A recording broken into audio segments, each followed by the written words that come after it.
En este vídeo voy a tratar sobre la objeción de conciencia desde el punto de vista jurídico. Vemos aquí a Santo Tomás Moro, que vivió entre los siglos XV y XVI y es un ejemplo de un objetor de conciencia, pues se negó a jurar los decretos de Enrique VIII por motivos de religión. También en la antigua Grecia encontramos a Antígona, que desobedece al rey dando sepultura a su hermano.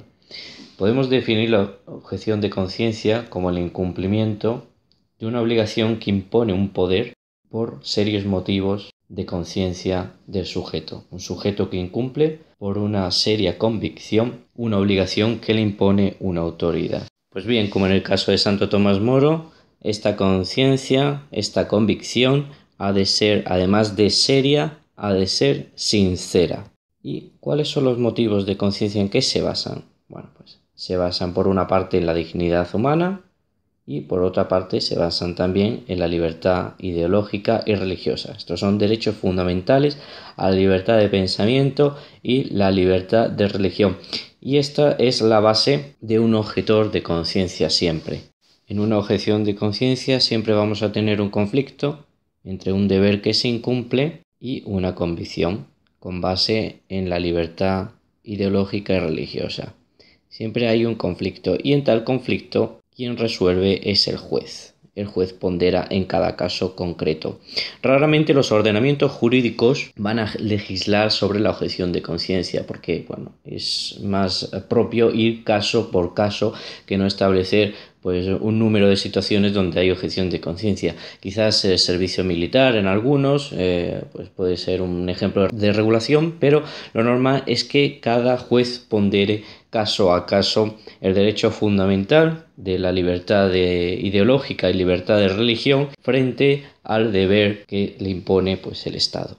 Por otra parte, la objeción de conciencia no es algo colectivo, es un derecho individual y no debe confundirse con la desobediencia civil. La desobediencia civil tiene como objeto el presionar al poder, presionar para que adopte otra legislación diferente a la que ha adoptado. La objeción de conciencia no es eso. La objeción de conciencia es una convicción personal, sincera, de carácter ideológico o religioso y tiene unas particularidades concretas que se ciñen al individuo y a su situación particular. Así, la desobediencia civil no se ampara por el derecho fundamental de libertad ideológica y de religión y en cambio la objeción de conciencia sí que se ampara en este derecho.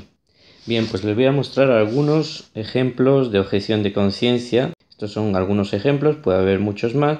Un ejemplo típico es el servicio militar, donde ponderan por una parte el servicio obligatorio, típico ejemplo de objeción de conciencia, y por otra parte las ideas pacifistas del sujeto. Normalmente los ordenamientos lo que hacen es admiten la objeción de conciencia en estos casos y imponen al sujeto una alternativa, ¿no?, pacifista, una alternativa a este servicio militar.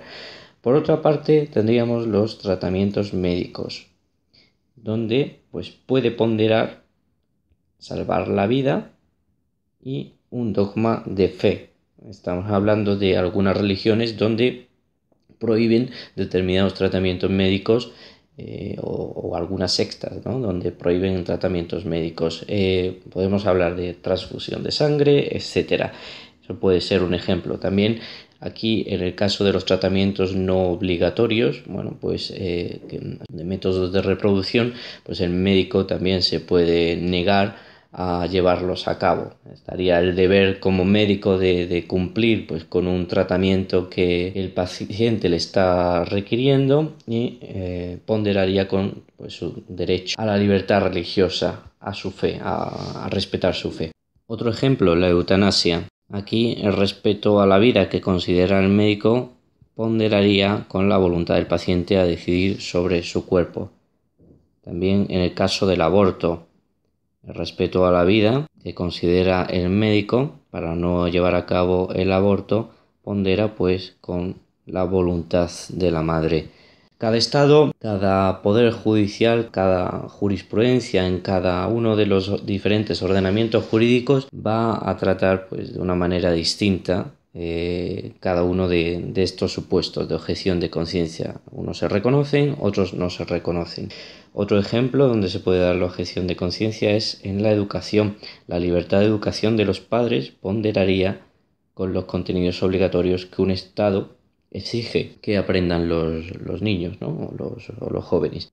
También, pues, por ejemplo, en los juramentos, el recato a jurar en nombre de Dios, o el recato al hecho mismo del juramento, pondera pues con el deber de jurar, que se establece en los ordenamientos pues como un protocolo obligatorio. Y habría otra objeción, que es la objeción fiscal. Esta ningún ordenamiento la toma en serio, pero bueno, pues podría ser también un ejemplo de objeción de conciencia porque se ha intentado.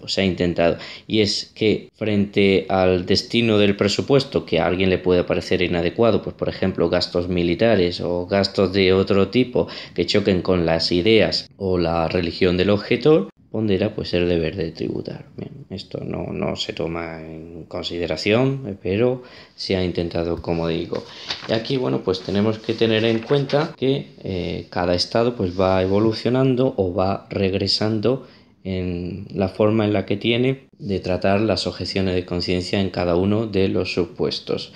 Lo que hoy se considera objeción de conciencia de forma indiscutida y se ampara, pues mañana puede no ampararse. Y también podríamos incluir una objeción de conciencia que es la de tipo laboral. En este caso el poder, la autoridad no es el Estado, sino que es la empresa, y aquí sí que se ha reconocido pues a los trabajadores con base en la libertad religiosa, pues no acudir a trabajar un viernes, un sábado o un domingo, dependiendo de la religión que profesas. Y hasta aquí la objeción de conciencia.